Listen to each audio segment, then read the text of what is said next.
Hello friends, welcome to my channel. இன்றைக்கி கிளைனா டெய்லர்லேருந்து என்ன பார்க்க போகிறோன்னா, ஸ்லீவ் எப்படி ஜாயின் பண்ணணும். ஒரு நார்மல் ப்ளவுஸ் தைச்சிக்கிட்டு இருக்கோம். அதில் ஸ்லீவ் எப்படி ஜாயின் பண்ணுறோன்னு பாருங்கள். நிறைய பேர் என்ன செய்கிறீங்கன்னா, ஸ்லீவையும் அந்த ஆம்கோல் அந்த ரவுண்ட் இருக்குது பார்த்தீங்களா, பாடி சைஸில் பாடி அளவில் அது ரெண்டுத்தையும் சேமாக ஈவனாக கரெக்டாக ஜாயின் பண்ணாமல் ஒன்று கூட இருக்கும், ஒன்று குறைச்சி இருக்கும், கொனையாக இருக்கும். அப்படின்னா ஸ்லீவ் வந்து அந்த ஸ்லீவோட அந்த ஆம்கோல் ரவுண்டு ரவுண்டாக கரெக்டாக வராதுங்க. எப்போதுமே அந்த ஆம்கோல் ரவுண்டு கரெக்டாக இருந்தால் தான் ப்ளவுஸ் பார்க்குறதுக்கு பர்ஃபெக்டாக இருக்கும். அந்த ஆம்கோல் ரவுண்டை பார்த்து தான் நம்ம ப்ளவுஸாக பார்ப்பாங்க. நம்ம எல்லா சைடும் மறைவாகிடும், அது மட்டும் தான் வெளியில் தெரியும். அதனால் அந்த ஆம்கோல் ரவுண்டு எப்போதுமே ரொம்ப அழகாகவும் பர்ஃபெக்டாகவும் நீங்கள் தைங்க. அங்கே பாருங்கள் நான் எப்படி தைச்சிருக்கேன்னு. ஸ்லீவும் அந்த பாடி சைடு உள்ள ஆம்கோல் அந்த கிளாத்தும் ரொம்ப கரெக்டாக சேமாக இருக்கும். நெக்ஸ்ட்டு வந்து இன்னொரு விஷயம் என்னென்னா, அந்த பாடி அளவு கரெக்டாக அளவுப்படி, அதாவது மெஷர்மெண்ட்டு படி எப்படி அளவு எடுக்கணும் அப்படின்னு நிறைய பேருக்கு தெரிய மாட்டேங்குது. இப்போ பாருங்கள், இடுப்பு சுற்றளவு பாடி சைஸு ப்ளஸ் அந்த கை சுற்றளவு இதெல்லாம் சேர்த்து ஜாயின் பண்ணாதாங்க கரெக்டான ஒரு பாடி மெஷர்மெண்ட்டு.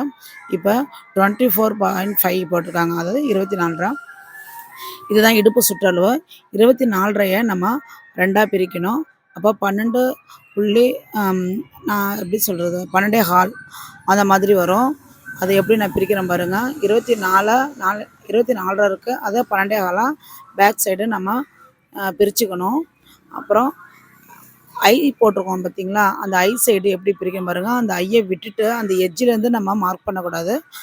ஐயை விட்டுட்டு 6 அங்கே குறிச்சிக்கணும். அதுக்கடுத்து இது கொக்கி சைடில் 6 இன்ச்சு நம்ம குறிச்சிக்கணும். ஏன்னா இது வந்து ஃப்ரண்ட் சைடில் 6 12, அந்த சைடில் 12.25 நம்ம போட்டிருக்கோம். எப்படி நான் ஜாயின் பண்ணுறேன்னு பாருங்கள். இது ரொம்ப முக்கியமான விஷயம். நிறைய பேருக்கு இது தெரிய மாட்டேங்குது. நிறைய பேர் தெரியாமல் இது எப்படி ஜாயின் பண்ணோம் அப்படின்ட்டுலாம் கேட்குறீங்க.